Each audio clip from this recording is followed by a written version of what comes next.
What's up, haters, and what's up, supporters?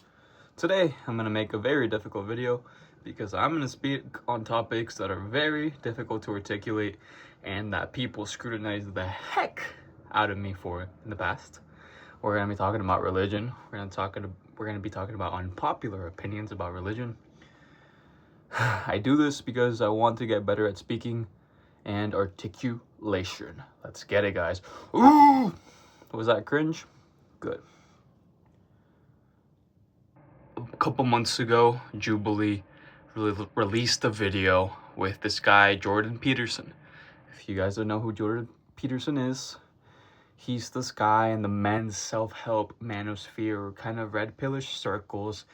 He's not the Andrew Tate-esque alpha male, but he's a psychologist and he speaks on men's issues, and he's been pretty famous over the past decade. He considers himself to be a Christian, and his video, the video that Jubilee uploaded, was Jordan Peterson versus 10 atheists versus 20 atheists, something like that.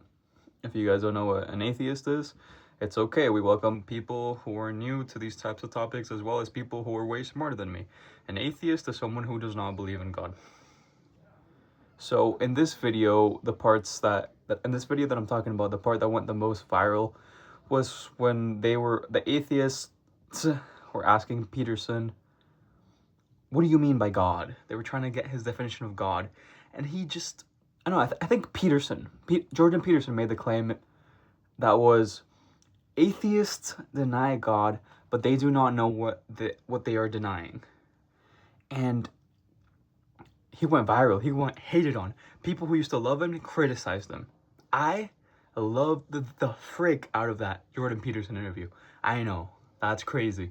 And when I saw that, I felt rejected by the world because I know I hold those opinions and I know what people are going to think.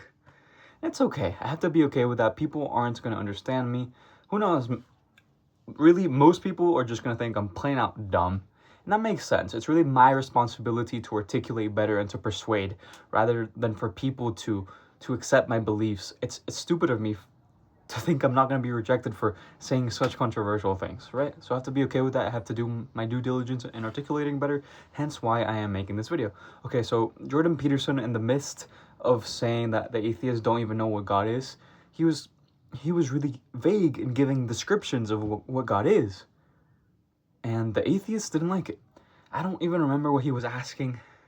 He was saying a bunch of stuff. You have to go watch the video. I am still not articulate enough to even... I probably understood the video, but I'm not articulate enough to remember and process and speak to you, the person watching this. I'm not good enough to articulate those thoughts quite yet. But that brings me to another video that I watched breaking down Jordan Peterson's video.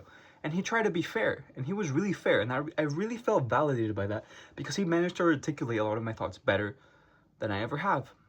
There's one specific thing he said that made me feel really good, and I loved it. It's like, you know, when someone gives you a nice one punchline, a one-liner that just feels so good because you think of your opponent in a debate and you're gonna be like, ha, got you. That's how I felt. Of course, I know no one-liner works at any point, but it was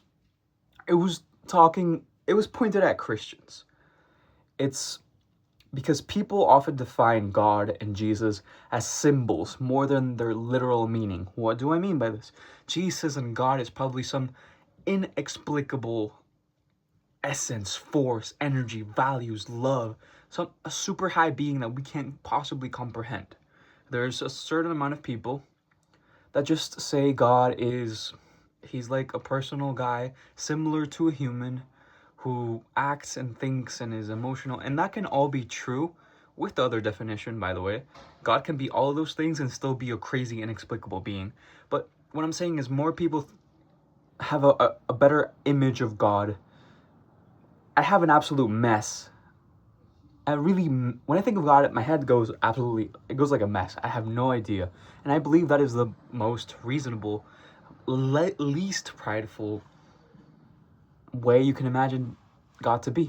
You just have to have faith and trust, and that aligns with Christian values.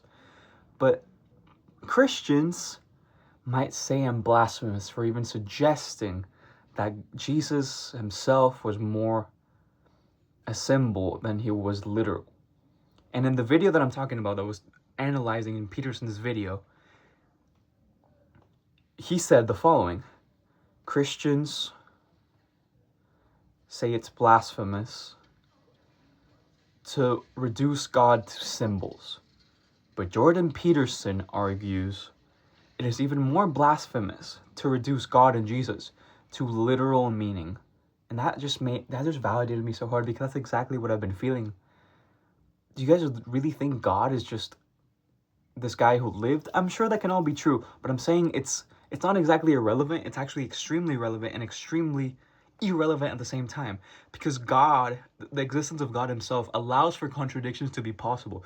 It's such a complex language. I think it's almost pointless, not quite pointless. The thing is, you don't know. The best I can say is you don't know, and this, you have to have word salads, because God is, if there is such a thing as God, that he or she or it has to be so inexplicable that you can't really argue about it. You can toss out ideas. One of my blasphemous ideas is that I'm not saying the resurrection didn't happen, but I'm saying there's a potential that you don't need to even believe in the resurrection to be saved. That's an idea for a different topic, but long story short, I believe in the essence of Jesus and God, and the values are more important than literal belief. Faith is important. At the end of the day, I think if you're reasonably high IQ and you really pridelessly look for meaning, you're going to be at an absolute mess. You're going to find nihilism. Eventually, believing in God is surrendering. It's like not finding truth. Even the Bible talks about it this way. It's surrendering.